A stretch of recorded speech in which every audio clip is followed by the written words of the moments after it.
सद्गुरु में विराजमान परम पूज्य स्वामी जी महाराज,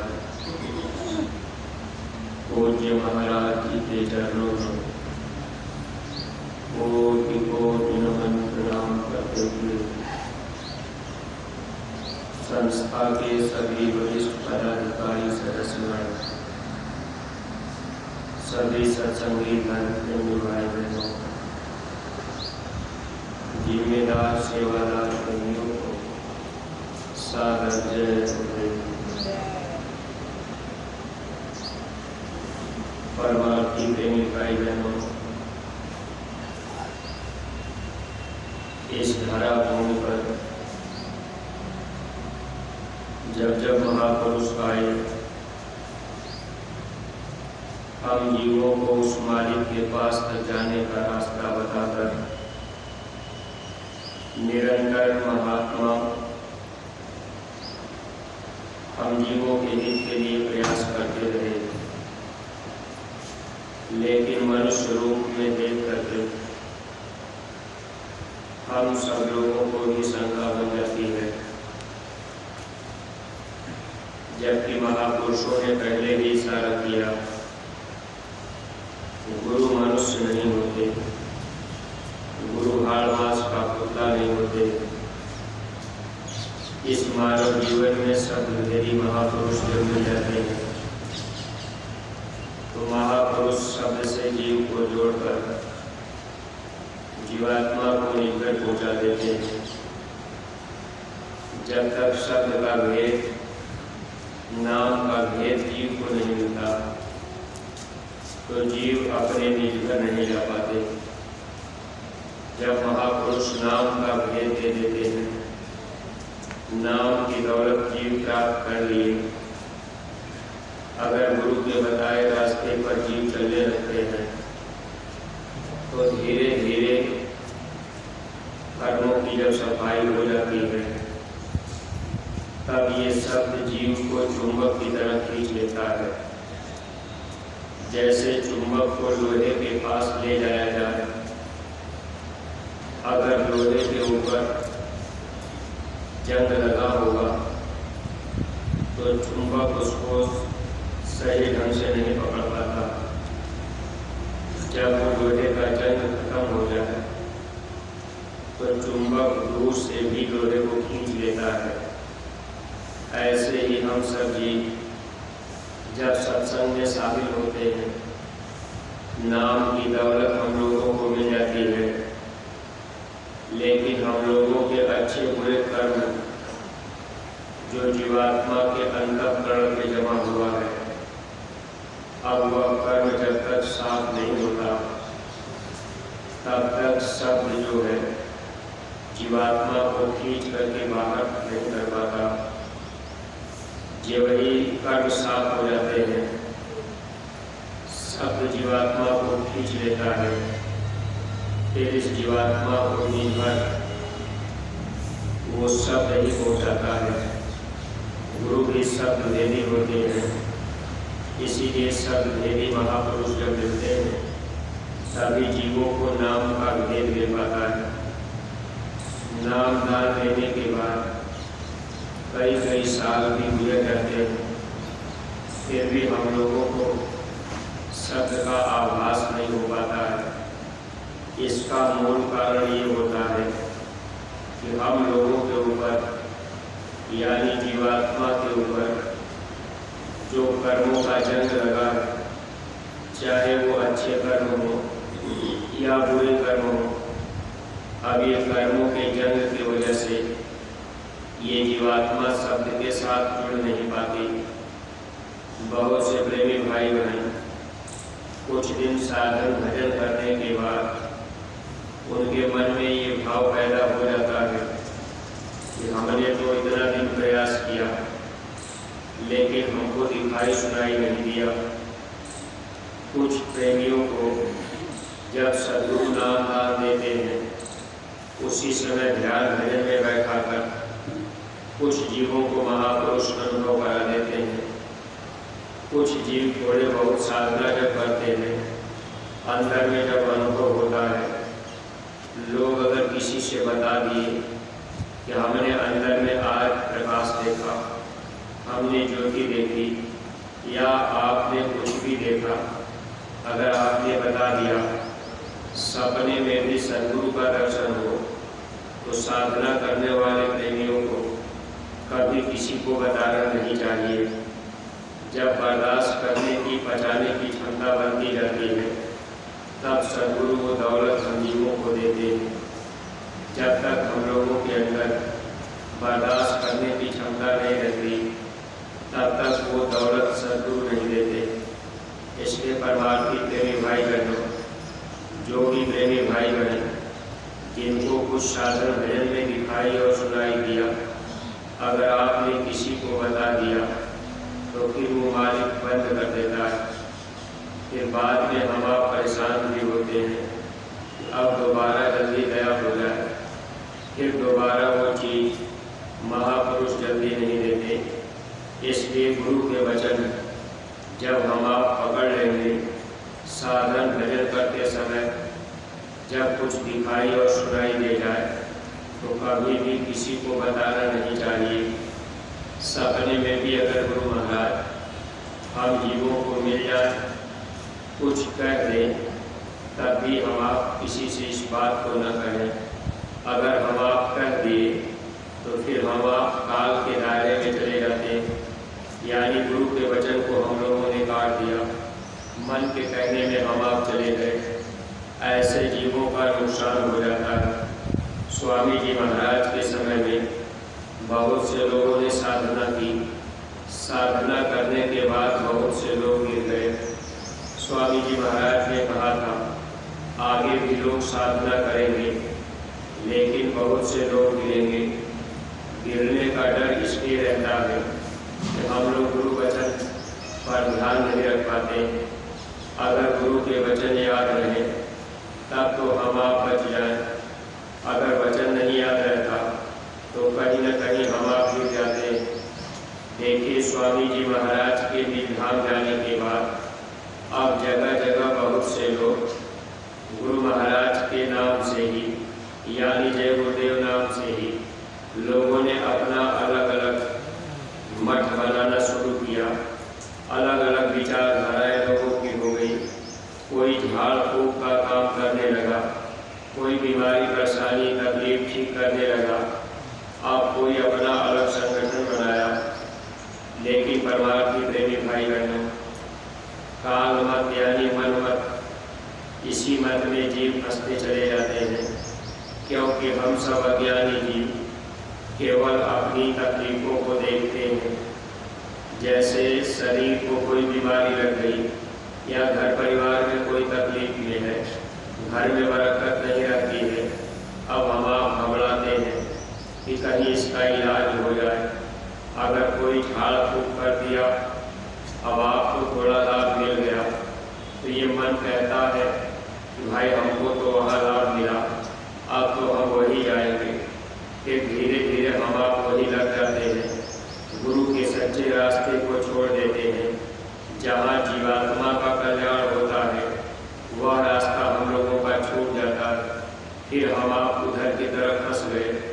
अब उधर हम आप ये देखते हैं, भाई हमको तत्काल ही फायदा हो गया, हमारी बीमारी हर ठीक हो गई, घर में बरकत आ गई।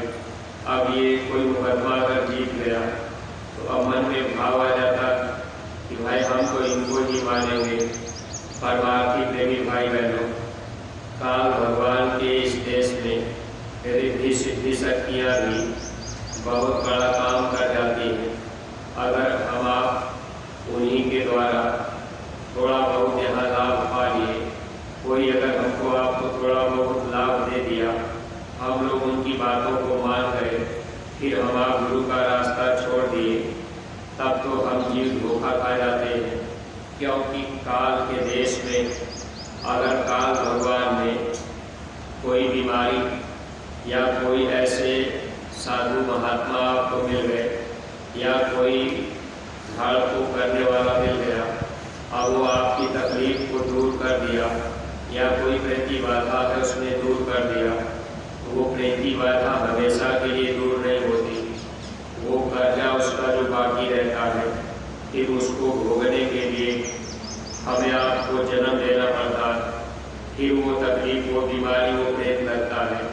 इसलिए महापुरुष जब सच्चे मिलते हैं तो महात्मा धीरे धीरे जड़ से बीमारी को दूर करते हैं। जैसे कोई दवा हम आप खाते हैं, अगर एक ही दवा आप खाएंगे तुरंत आपको लाभ हो जाएगा। अब आप होम्योपैथिक दवा या आयुर्वेदिक दवा खाएंगे तो बीमारी जड़ से जाती है, लेकिन धीरे धीरे जाएगी। 4 महीना 6 महीना साल भर भी लग जाएगा तो लोग उसमें घबराते हैं कि भाई 6 महीना हम दवा खाएंगे। अब उतने दिन में मन के अंदर घबराहट होने लगती है। लेकिन जैसे हम आप ये सोचते हैं कि हमारी बीमारी परेशानी तकलीफ वहाँ ठीक हो गई, तो ठीक तो जरूर हो गई, लेकिन वो कर्जे के रूप में रहेगा। इसीलिए महात्मा कोई भी तकलीफ हमारी आपकी दूर करते हैं तो वो धीरे धीरे दूर करते हैं। अगर कोई प्रेती बाधा भी है तो महात्मा उसका भी लेना देना पूरा करा देते हैं। देखिए, इसीलिए गुरु महाराज के दरबार में यहाँ प्रेतों को भोजन भी दिया जाता और थोड़ी बहुत हम लोगों से सेवाएं भी दी जाती हैं, क्योंकि महात्मा इस तरह से हम लोगों का लेन देन पूरा करा देते हैं। लेकिन ये काम धीरे धीरे होता है, और जब महात्मा अगर वो प्रेत खुश हो गया तो उसको उस जीव से हटा देते हैं, फिर छुटकारा हो जाता है। हमेशा हमेशा के लिए महापुरुष छुटकारा कराते हैं। इसलिए परमार्थी प्रेमी भाई बहनों, अगर क्षणिक सुख के लिए हम आप दुनियावी सुख के लिए फिर घर से हट करके दूसरी तरफ चले गए कि वहाँ चलेंगे तो हमारी बीमारी में लाभ हो जाएगा, तो फिर एक तरह से हम लोगों के लिए फंसाव हो गया। इसलिए शब्द भेदी सदगुरु जब मिल जाए, उनके वचनों पर विश्वास करके अगर हम जीव पड़े रहेंगे, गुरु दरबार में पड़े रहे, अगर थोड़ी बहुत तकलीफ भी आई, हम आप उसको बर्दाश्त कर गए, तो निश्चित है कि हमेशा के लिए हम आप छुटकारा पा जाएंगे।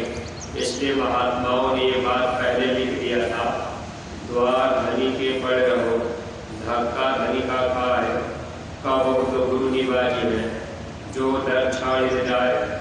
अगर गुरु के दरबार में हम आप पड़े रहे तो धक्का भी मिलता रहा, अगर दुख भी मिलता रहा, अगर हम आप उसको सहते रहे तो महात्मा हमेशा हमेशा के लिए हम जीवात्माओं को निर्मल और साफ कर देते हैं। ये जीवात्माएं अपने सच्चे देश चली जाती हैं। इसलिए सेवक के विषय में महात्माओं ने साफ साफ लिखा था, सेवक कौन होता है? सेवक सेवा में रहे, अंत कहूँ नहीं जाए, दुख सुख सिर ऊपर सहे, कह कबीर समझाए। सेवक हमेशा सेवा में रहता है। सेवक कभी गुरु दरबार नहीं छोड़ता, चाहे उसको दुख मिले या उसको सुख मिले। सेवक हमेशा गुरु दरबार में पड़ा रह करके, यानी अगर अपने घर परिवार में भी रहता है तो जब कभी उसका सर झुकता है तो गुरु दरबार में झुकता है, जब कभी वो सेवा के लिए जाएगा तो गुरु दरबार में जाएगा। इस तरह से सेवक चाहे उसको दुख मिले या सुख मिले, वो गुरु दरबार को छोड़ता नहीं। और जो लोग गुरु दरबार छोड़ देते हैं वे सेवक नहीं माने जाते। इसलिए परमार्थी प्रेमी भाई बहनों, अगर ऐसे लोगों का साथ भी हम आप कर देंगे जो गुरु दरबार से प्रेम नहीं रखता, जो गुरु दरबार में आता जाता नहीं, जो गुरु के वचन को नहीं मानता, अगर ऐसे लोगों से अपना प्रेम रहेगा तो उसमें अपना भी नुकसान होता। इसलिए हम आप जो भी सत्संगी प्रेमी भाई हैं, अपना ध्यान इस तरफ रखा करें कि जो लोग गुरु दरबार से प्रेम रखते हैं या हम आप गुरु दरबार में आते जाते हैं, तो अगर दुख मिलता है तब भी सुख मिलता है तब भी गुरु दरबार अंतिम श्वास तक न छूटे। जब भी ये शरीर छूटे तो अंतिम श्वास तक हम आप गुरु दरबार आना जाना करते रहेंगे, तो गुनाहों की माफ़ी होती रहेगी। स्वामी जी महाराज ने इसीलिए ये माफ़ी का दरबार बनाया, और दादा गुरु जी के मंदिर में गुरु महाराज ने पहले ही कहा, इसमें जीते जागता देवता बैठे हैं, गुनाहों को माफ़ करेंगे और बरकत देंगे। तो आज भी गुनाहें माफ़ होती हैं, आज भी बरकत इस मंदिर से मिल रही।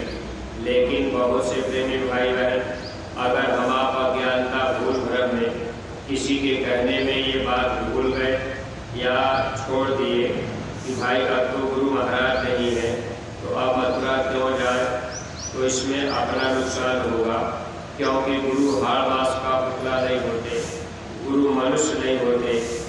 महापुरुषों ने लिखा भी, बाणी गुरु गुरु है बाणी, बीती बाणी अमृत सारे, गुरु बाणी सेवक जो मारे, सतगुरु उसको स्वयं विस्तारे। बीती हुई बाणी, वही बाणी हमेशा गुरु का काम करती है। स्वामी जी महाराज के जो भी वचन हैं, गुरु महाराज ने कभी भी हम लोगों से ये नहीं कहा कि मेरे शरीर छोड़ने के बाद आप यहाँ मत आना। आप गुरु महाराज को इशारा करके गए कि बच्चे तुम मेरे खेल को देखकर भ्रमित मत होना, आते जाते रहना। अगर हर सत्संगी प्रेमी भाई बहन बराबर आते जाते रहते, गुरु दरबार से प्रेम रखते, तो जब मौत का समय आता सदगुरु जीवात्मा की मदद कर देते, फिर ये जीवात्मा 984 में न जाती। लेकिन अगर गुरु दरबार से प्रेम हट गया, गुरु के वचन को हम आप नहीं मान पाए, तो फिर ये जीवात्मा यहाँ फंस जाती है। इसलिए स्वामी जी महाराज इस बात का इशारा किया करते थे कि मेरा कोई भी संदेश जय गुरुदेव धर्म प्रचारक संस्था मथुरा से जिले जिले में जाती है और जिले की संगतों के द्वारा फिर तहसील ब्लॉक या पंचायत गाँव तक ये संदेश पहुँचता रहता है। इसके परमार्थी प्रेमी भाई बहन जो संदेश अपने गुरु दरबार मथुरा से हम सत्संगी प्रेमियों को मिले, अगर उसका हम आप पालन करेंगे तब तो हम लोगों का बचाव हो जाएगा। अगर गुरु दरबार से हट करके जो गुरु दरबार में पहले आता जाता हो और बाद में गुरु दरबार छोड़ दिया, अगर वो आपको कोई आदेश निर्देश दे दिए, अगर आप उनकी बातों को मान लिए, तो इसमें आपका फंसाव होगा। जैसे हम अगर गुरु दरबार छोड़कर कहीं अलग हो जाए और फिर हम आपसे कहें कि आप ऐसा कर लीजिए, आपने अगर मेरी बात मान लिया तो आप गुरु की भक्ति और पूजा से गिर गए। और जो जीव गुरु भक्ति से गिर जाते हैं, ऐसे जीवों को नरकों में जाना पड़ता है। ऐसे जीव अपने आप को बचा नहीं पाते। इसीलिए महापुरुषों ने लिखा था, 100 दिन गुरु को पूज कर एक दिन पूजहुआन, सो अपराधी आत्मा निश्चय नरक निदान।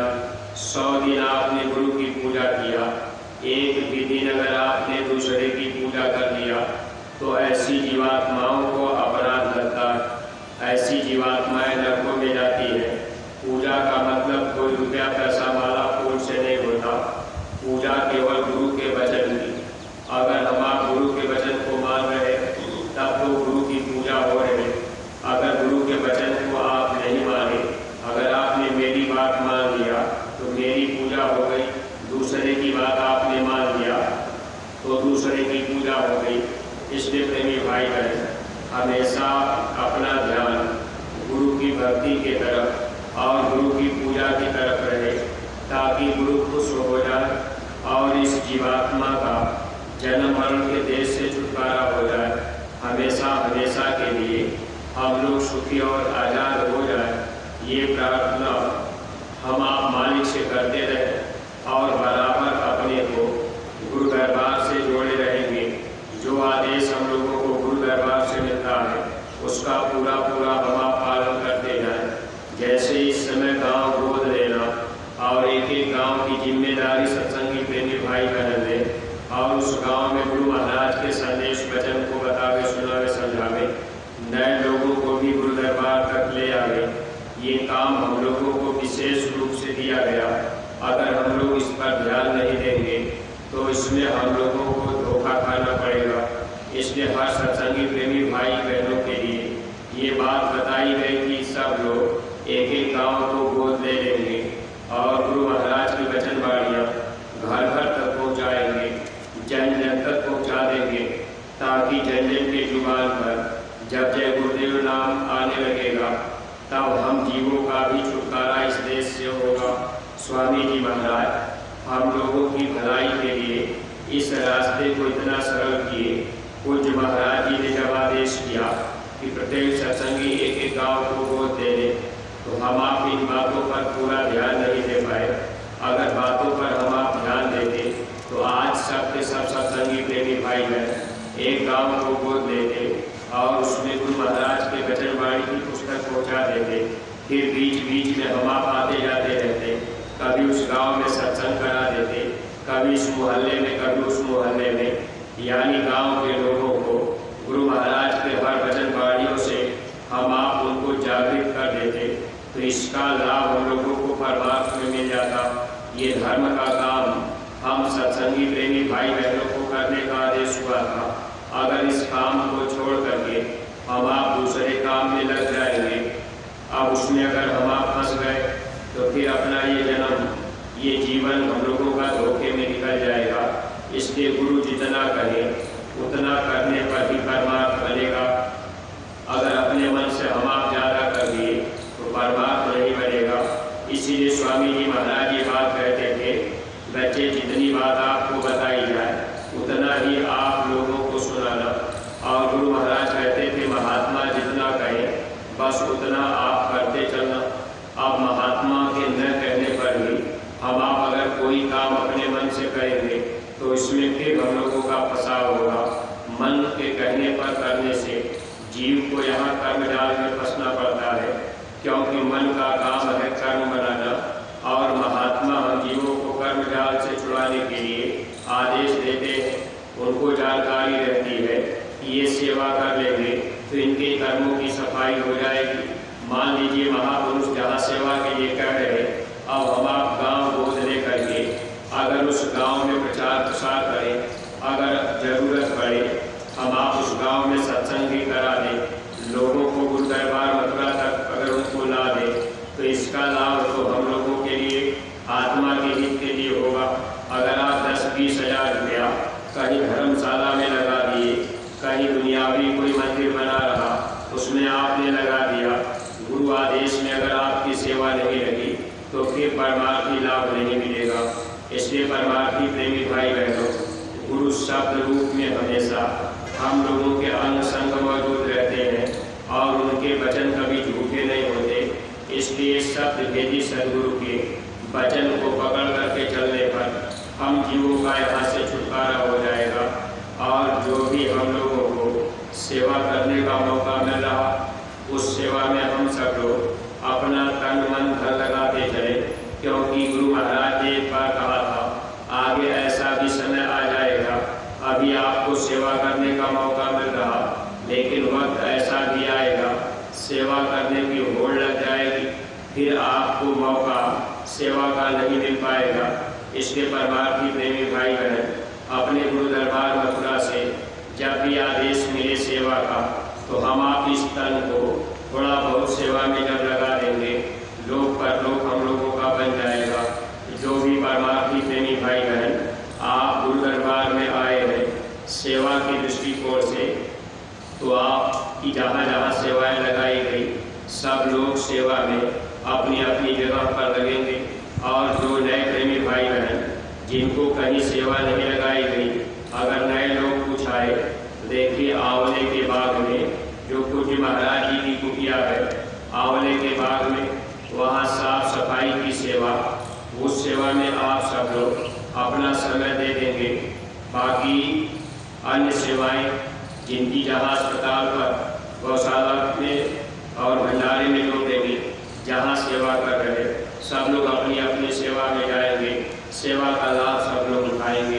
इन्हीं शब्दों के साथ हम अपनी वाणी को यहीं पर विराम दे रहे हैं। कोई बात अटपटी लगी हो तो आप क्षमा कीजिएगा। सब लोग प्रेम के साथ मालिक के पावन नाम का उच्चारण करेंगे। जय